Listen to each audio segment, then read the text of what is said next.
Você já parou para pensar no que acontece quando uma mentira é contada tantas vezes que começa a parecer verdade? Ao longo da história, existem casos em que a versão mais absurda e perturbadora acaba sendo aquela em que todo mundo escolhe acreditar. Fala galera, aqui é o Drake, e hoje no Abismo do Medo, nós vamos falar de um caso real que parece ter saído direto das telas do cinema, a história de Natalia Gracie, uma garota ucraniana que foi adotada nos Estados Unidos, e pouco tempo depois, passou a ser acusada pelos próprios pais adotivos de fingir ser criança, quando na verdade, era uma mulher adulta.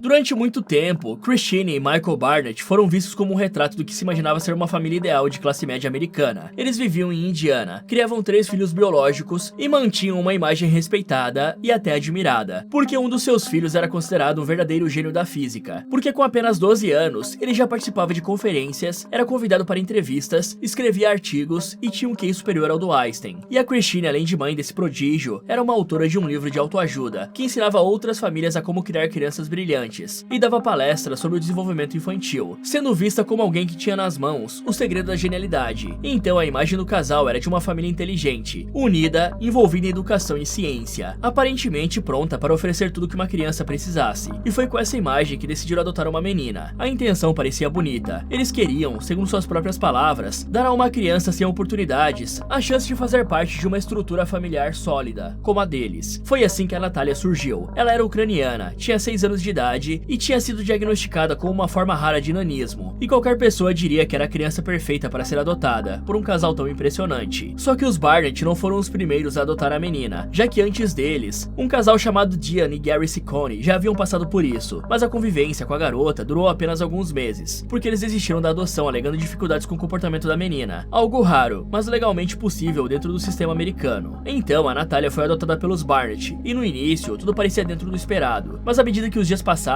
pequenas dúvidas começaram a surgir, e a sensação de segurança que o casal dizia ter começou a ser abalada, com a Christine e o Michael passando a relatar estranhezas no comportamento da menina. Segundo o casal, ela apresentava características físicas que não batiam com a sua suposta idade, já possuía todos os dentes permanentes, usava vocabulário avançado demais para uma criança de 6 anos, e mais que isso, ela parecia entender o mundo com uma maturidade estranha, como se estivesse encenando. Além disso, alegaram que não havia documentação médica confiável vindo da Ucrânia, e para os Barnett, isso só fazia tudo parecer ainda mais suspeito. Mas o que a princípio era um desconforto se transformou em medo, e a narrativa que a família começou a construir era de que a Natalia não era uma criança, porque ela começou a agir de forma perturbadora, com a Christine afirmando que a menina tentou colocar alvejante no café dela, numa tentativa de envenenamento. Também disseram que ela os observava enquanto dormia e fazia ameaças. Então o ambiente que antes era de acolhimento passou a ser descrito como um cenário de tensão constante, onde uma suposta criança era vista como uma presença sombria, quase maligna. Até mesmo os vizinhos relataram terem visto a Natalia demonstrando comportamentos inadequados ao brincar com outras crianças, e esse tipo de relato, por mais vago que fosse, ajudava a reforçar a ideia de que havia algo muito errado ali. Foi nesse clima que vieram 2 internações psiquiátricas, e de novo a versão dos Barnett ditava os acontecimentos, onde segundo eles, os profissionais que avaliaram a menina teriam concluído que ela era uma mulher adulta, com distúrbios graves de personalidade, e nas internações teriam sido registradas declarações perturbadoras da menina, que dizia que ela queria finalizar os pais adotivos, que já era maior de idade e que estava cansada de fingir. Todas essas informações eram divulgadas exclusivamente pelos Barnett, porque a Natalia na época não tinha como se defender publicamente, já que era menor de idade nos documentos e sem acesso à mídia, então ela simplesmente não podia se defender. Assim, o caso que começou como um gesto de acolhimento se transformou em uma trama absurda. Afinal, a ideia é que uma mulher adulta fingia ser uma criança para ser adotada e viver entre pessoas que a consideravam indefesa era literalmente cinematográfica, porque quando a história dos Barnett e da menina ucraniana começou a circular nas redes, nos jornais e nos programas de TV, o que mais chamava atenção não era o passado da Natalia, nem o presente confuso, mas sim a semelhança com um filme que muitas pessoas já conheciam, A Órfã, um suspense lançado em 2009. No filme, uma menina aparentemente meiga chamada Esther é adotada por uma família após a perda de um filho. A princípio, ela é doce, educada e parece vulnerável, uma criança que desperta a compaixão automática de qualquer adulto. Só que aos poucos, algumas atitudes vão revelando uma verdade perturbadora, que a Esther não é uma criança, mas sim uma mulher de 33 anos, com uma condição médica que impede seu crescimento físico. Desse jeito, o enredo do filme parece ter pulado lado da ficção para a vida real, e a ideia de que a Natália era na verdade uma adulta impostora, que enganava famílias com a sua aparência infantil, foi facilmente espalhada na mente do público. E esse foi o ponto de virada, trazendo o apelido definitivo, a órfã da vida real. Assim a menina passou de criança vulnerável para personagem de terror. Então, em 2012, Christine e Michael decidiram que era hora de entrar na justiça com um pedido para alterar legalmente a idade da Natália, onde, segundo os papéis originais, ela havia nascido em 4 de setembro de 2003, o que significava que naquele momento ela tinha apenas 8 anos, mas os Barnett alegavam que aquilo era um erro, e que a menina era uma mulher adulta, e pediram à justiça que emitisse uma nova certidão de nascimento, com uma nova data, 1989. Por incrível que pareça, a decisão foi rápida. O Tribunal do Estado de Indiana validou a alteração, e com um novo documento, ela deixou de ser uma criança, e passou a ser juridicamente uma mulher de 22 anos, sem sequer uma defesa formal, um advogado, ou que as autoridades ucranianas fossem questionadas, ou houvesse algum tipo de verificação. Com isso, os Barnett conseguiram a validação definitiva da história que vinham contando, de que tinham sido vítimas de uma fraude, e adotaram uma adulta por engano. E quando a justiça americana confirmou isso, a narrativa ganhou ainda mais força, porque deixava de ser só uma suposição aos olhos de todo mundo. Nessa época, mais de 60% das pessoas que conheciam a história já condenavam a menina como a órfã da vida real, sem nem precisar de provas, e talvez até mesmo você tenha ouvido falar desse caso antes, porque a partir desse ponto, o mundo todo passou a olhar para a Natália com outros olhos. E em julho de 2013, logo após a mudança ser reconhecida oficialmente, os pais adotivos alugaram um apartamento em Lafayette, Indiana, colocaram alguns móveis e a deixaram ali sozinha. Pouco tempo depois, a família fez as malas e partiu para o Canadá, dizendo que a mudança era necessária, porque o filho mais velho, Jacob, foi aceito em um prestigiado programa de pós-graduação na Universidade de Waterloo, uma oportunidade única, e estava tudo bem. Afinal de contas, eles pagaram um ano de aluguel para a Natália e deixaram instruções básicas, acreditando que tinham feito o suficiente para ajudar alguém que os tinha enganado. Só que com o tempo, a história que os Barnett construíram começou a parecer estranha, com os vizinhos percebendo que a menina tinha dificuldades para realizar tarefas simples. Ela não sabia cozinhar, não sabia usar a lavanderia, tinha problemas com higiene, com transporte, com praticamente tudo, e não entendia como acessar os serviços públicos. Parecia muito como se tivessem colocado uma criança no mundo dos adultos do dia para a noite. E ainda tinha um fator que complicava tudo, que era o nanismo, que fazia a mobilidade limitada dificultar as tarefas comuns. E foi nesse cenário que surgiu um novo capítulo, quando Cynthia e Elton Mans, um casal da vizinhança, soube da situação por meio de amigos, e decidiu ir ver com os próprios olhos. Ao conhecer Natália, ela repetia que tinha 22 anos, mas para Cynthia aquilo não fazia sentido, porque o jeito de falar, o olhar, a confusão e o aparente medo apontavam para uma idade muito menor. Mais do que isso, apontava para alguém que não sabia o que estava fazendo ali, como se fosse só uma criança perdida. Cynthia não teve dúvidas e convidou a Natália para morar com a sua família. E ali, pela primeira vez em muito tempo, a órfã teve algo parecido com um lar e podia brincar com os filhos dos Mans, ser uma criança outra vez. Em 2016, os Mans entraram com um pedido oficial de tutela, afirmando que a Natália era uma adolescente de 13 ou 14 anos e que precisava de supervisão. Mas o sistema do judiciário recusou, porque para a justiça, ela ainda era uma mulher adulta nascida em 1989. Mesmo assim, os Mans não desistiram, muito pelo contrário. Eles se tornaram os principais defensores da menina, indo à imprensa e chegando até a participar do programa do Dr. Phil, um dos talk shows mais conhecidos nos Estados Unidos, onde a Natália disse que se sentiu descartada, que Christine apenas informou que estavam indo embora e que agora ela iria ficar por conta própria, além de contar um pouco mais sobre como se sentia.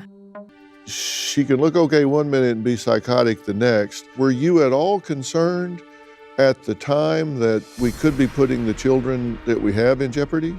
We were not. I didn't get that impression because when I seen Natalia, I looked at her physical disability as well. Just her behavior in itself did not come off in any kind of manner. And I'm usually the one that's like, hold on, wait a minute. Let's be careful about, I'm usually that type of person. I did not get that at all from her. Yeah. Me and my husband adopted these kids. It's like, who would do it if you don't? Who will help if you don't? We've done this with other people as well. You know, Natalia's not the first person we brought in our house like that. You say you're 16. Are you a 33-year-old scam artist? No. No. No, I promise you I'm not.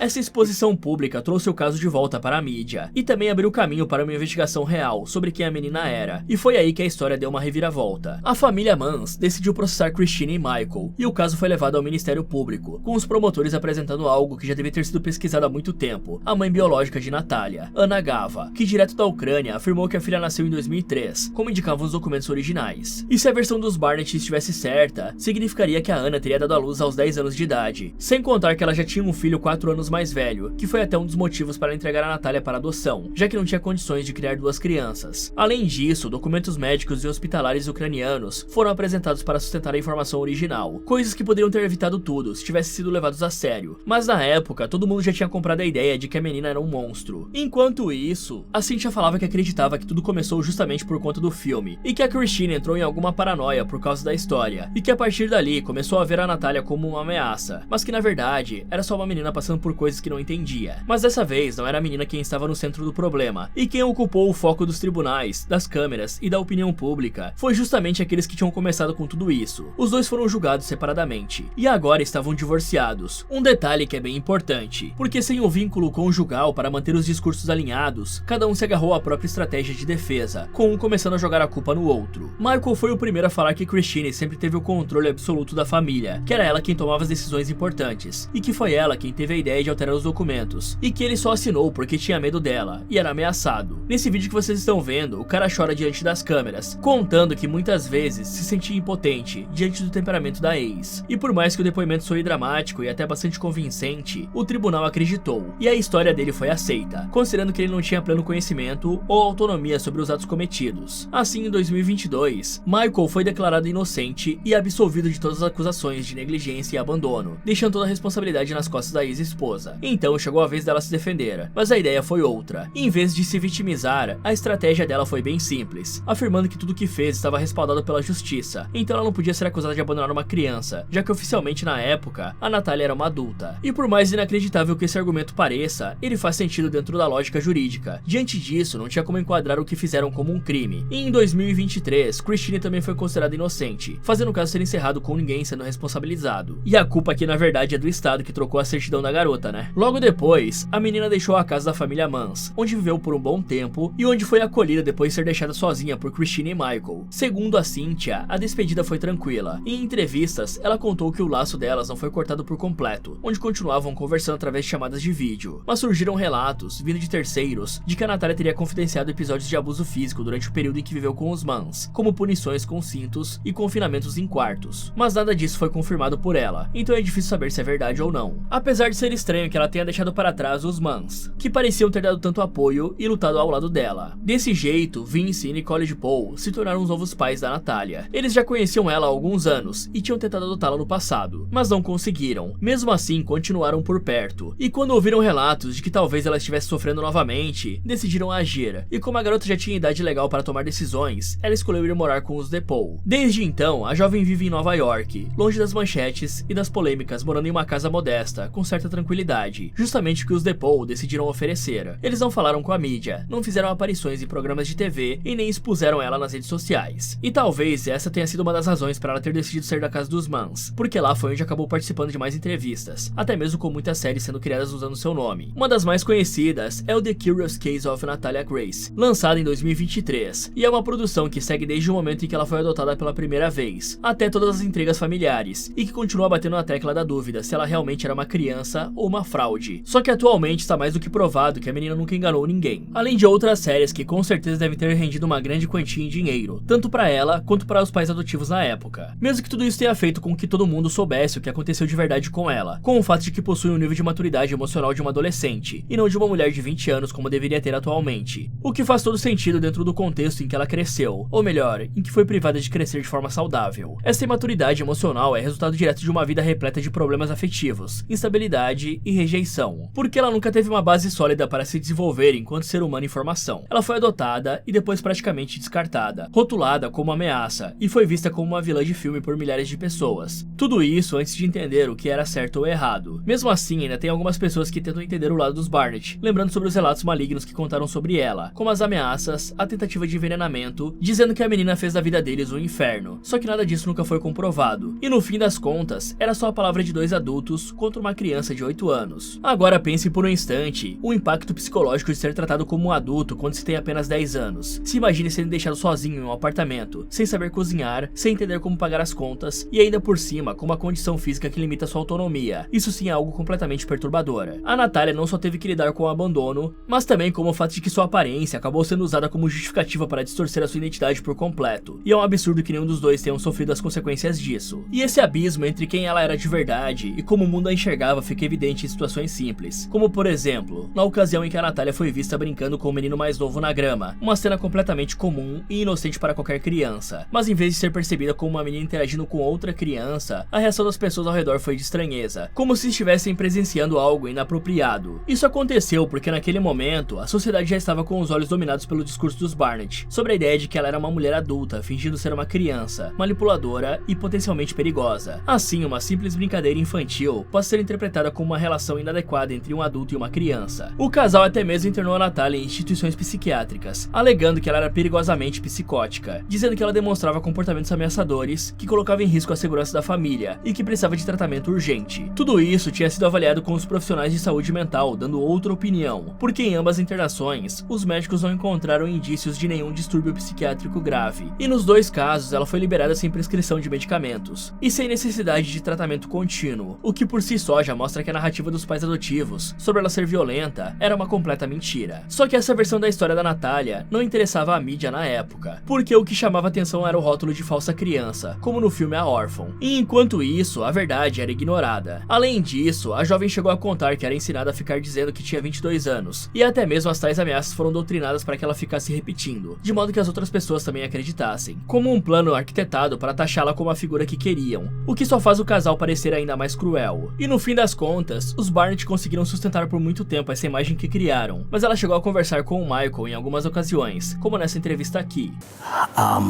Why didn't you leave? That's the best question ever. I tried. And these answers aren't going to be what you're looking for to a degree, but I tried to leave her no less than 10 times. Mas vamos lá, né, galera? É praticamente impossível acreditar no que esse cara está falando. Parece mais que o Michael tá fazendo uma péssima atuação para tentar se passar de vítima. Enfim, as últimas notícias da Natália é que ela estava se dedicando aos estudos e que queria recuperar o tempo perdido, além de sonhar em ser professora. Mas desde que se juntou aos DePaul, a jovem se manteve fora da mídia, talvez para tentar esquecer um pouco de todo esse passado conturbado e finalmente seguir em frente com a sua vida, sem o estigma que foi imposto nela como a órfã da vida real. Fala, galera! Qual a opinião de vocês sobre esse caso? Vocês já tinham ouvido falar sobre a Natália Gracie, que com só 8 anos teve a sua idade alterada para 22 pela justiça? Acham que a Christine foi influenciada pelo filme para fazer isso, ou ela só queria fama? Me contem nos comentários. Muito obrigado por assistir e até o próximo vídeo.